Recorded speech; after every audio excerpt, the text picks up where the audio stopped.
ಸಮುದ್ರ ಯಾಕಮ್ಮ ಹೊಳಿತಾ ಇರುತ್ತೆ? ಯಾಕಂದ್ರೆ ಸಮುದ್ರದ ಅಡಿಯಲ್ಲಿ ತುಂಬಾ ಬಂಗಾರ ಇದೆ, ಅದಕ್ಕೆ ಹೊಳೆಯುತ್ತೆ. ಅಮ್ಮ, ಈ ಪ್ರಪಂಚದಲ್ಲಿರೋ ಬಂಗಾರನೆಲ್ಲ ನಿನಗ್ ತಂದು ಕೊಡ್ತೀನಮ್ಮ. ಸರಿ ಆಯ್ತು, ಈಗ ನೀನ್ ಮಲ್ಕೋ, ನಾಳೆ ಬೆಳಿಗ್ಗೆ ದುಡ್ಡು ತರುವಂತೆ. ಕೋಟಿ ಕನಸುಗಳ ಅರಮನೆಗೆ ಧೈರ್ಯ ನೀಡು ಕಾವಲು ನಾನಾಗುವೆ ನಮ್ಮ.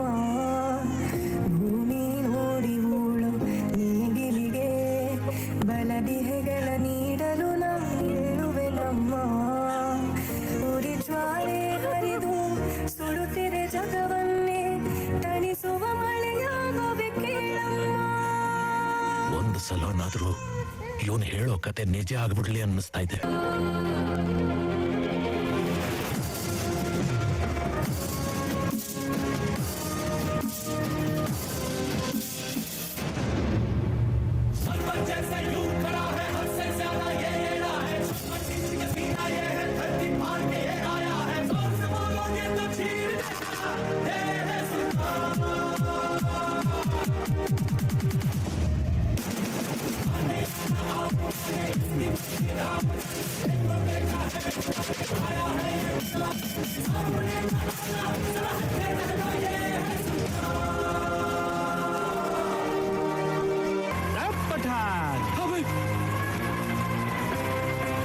ಯಾರೋ 10 ಜನ ನೋಡು ಡಾನ್ ಆದವನಲ್ಲ ಕಣ ನಾನು ಹೊಡೆದಿರೋ 10 ಜನನ ಡಾನೆ.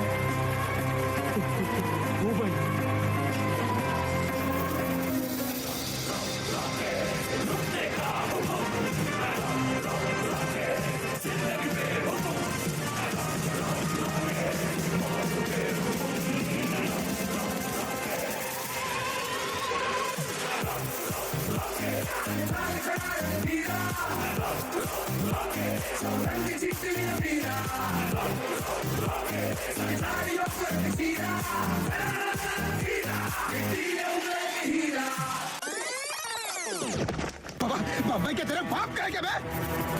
नहीं रे, तेरे बाप की है और तेरा बाप मैं हूं.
ಒಂದ್ ಹೊಡೆದಾಡ್ತಲ್ಲಿ ಯಾರು ಮೊದ್ಲು ಹೊಡೆದ್ರು ಅನ್ನೋದು ಲೆಕ್ಕಕ್ಕೆ ಬರಲ್ಲ, ಯಾವನ್ ಮೊದ್ಲು ಕೆಳಗ್ ಬಿದ್ದ ಅನ್ನೋದೇ ಲೆಕ್ಕಕ್ಕೆ ಬರೋದು.